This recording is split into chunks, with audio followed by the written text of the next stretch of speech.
So, do you recommend any of these cookies? They all look good. I recommend the one in the middle because I like these two the best. Okay. Oh, hi there. So this is actually episode 4 of Table Talk, where we gather in somebody's kitchen and talk about issues, kitchen table issues, the things that really matter to you. And we're really lucky today to have Cathy De Carli, who is running for the 32nd District Senate seat. She's going to share some of her ideas with us and tell us a little bit about herself. So let's get started. So hi, Cathy. Tell us a little bit about who you are and why you're running. Well, I'm from Indianapolis originally. My parents moved up here for the opportunity for my dad. He was an engineer. And since I've been here for like the last 40 years, I've noticed that more people are moving out of Connecticut than moving into Connecticut. One of my jobs, I was a realtor, and my first real estate job that I had, it was for a man who was leaving Connecticut. He had worked as a state trooper, and after many years as a state trooper, he realized it was cheaper for him to retire outside of Connecticut. So I thought it was kind of odd that we moved here for job opportunities, and my first job as a realtor, I was helping somebody move out of Connecticut. So that's kind of why I'm running. I'd like to see some changes. So tell us a little bit more. There's a story about how you became a Democrat. Tell us that. Yes, when I was in my 20s and I registered to vote, like many young people, I did not want to let the man know what party I was. So I registered as an independent because at that time it was not a party. And I was an independent for many years. And then at one point, I got a phone call to volunteer for the Democratic Party to make some phone calls. So I did that, and we had a great time. And of course, afterwards, they had a party on the holidays, and I'm not going to not go to a party. So I went there, and they said, oh, would you like to join the Democratic Town Committee? And I said, sure, but shouldn't I be a Democrat? And after I gave it some thought, I realized that I believed all the democratic values. I believed in education. I believed in helping the workers. And I said, you know, it's kind of silly that I am unaffiliated because my whole voting career, I always voted Democrat. So I finally admitted that I was a Democrat, and I joined the Democratic Town Committee, and now I'm the vice chair. So you joined the party that throws parties. Yes. And there's a little pitch for phone canvassing in there, by the way. We'll just get Slip that right in there. Right. So what voters care about are your issues. What matters to you? What are you going to fight for? Do you have any ideas about them? So. Yes. I believe the best way to help people out is to help them. You need to inspire them. You need to give them opportunities. I'm very big on programs that you can apply for, you work really hard, and you get something back from your government. I don't believe in handouts. They don't work. And I don't believe you should shame somebody for their situation. When I was a realtor, I was a realtor during the 4 worst years, which was 2006 to 2010, and had plenty of time to learn about short sales because I figured that's where my career was going. And I did work for a company working on short sales, and there are 3 reasons why you lose your house.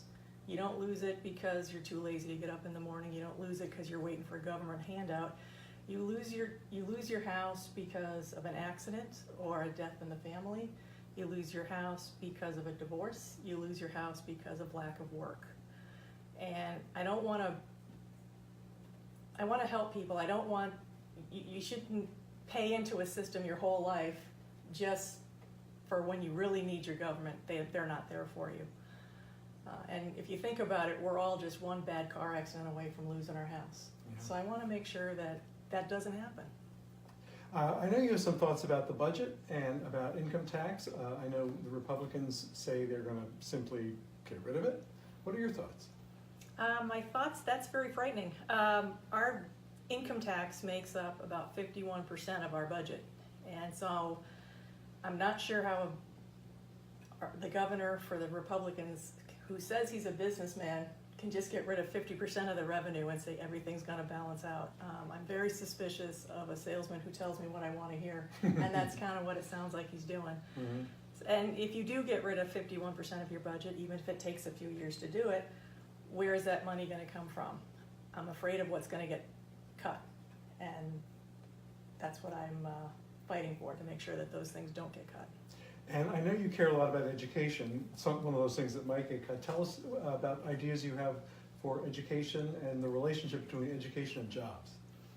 Yes, I believe there are companies out there that are having a hard time hiring because the people don't have the right skills. Everything is much more complicated right now. Even your auto mechanic needs to have a major computer system to fix your car. So we need to train the people, and this technology is changing so quickly, you need to continually train them. So I'd like to see programs to encourage businesses to train employees. I would like to see programs to have the government that you can go into and learn the skills you're going to need.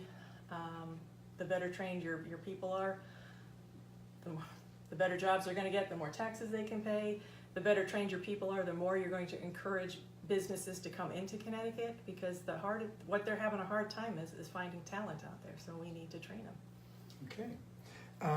You've been a small businesswoman yourself, and you've got some ideas about small businesses and encouraging them. Talk about that. Part of what I've heard a lot as I've been walking around talking to people is the small businesses are inundated with regulations. They spend more time filling out forms than they do actually conducting their business. We need to streamline that. Being the government, you have the power to streamline things, to make things easier for people. And if we do make it easier, again, that's going to encourage more businesses to come into Connecticut, more businesses, more jobs, everybody wins. You've got 3 grown or almost grown sons. They're about to launch themselves pretty soon into their future. What are they telling you about their issues and concerns, and what do you see about their hopes for the future here in Connecticut? There needs to be jobs. The school debt cannot crush them. They need to have jobs. They need to be able to pay for the debt that they incur while they're getting their education. And yeah, I mean, you're going to go to work. You're basically going to live where the jobs are, and we need to have more of them here. It's a beautiful state. It's a beautiful location. We're just missing that. Okay, so what would you like the voters to know? This is your chance to sum it up for our voters here. I'd like them to know I'm a very calm person. I'd like them to know that I can work very hard without shouting.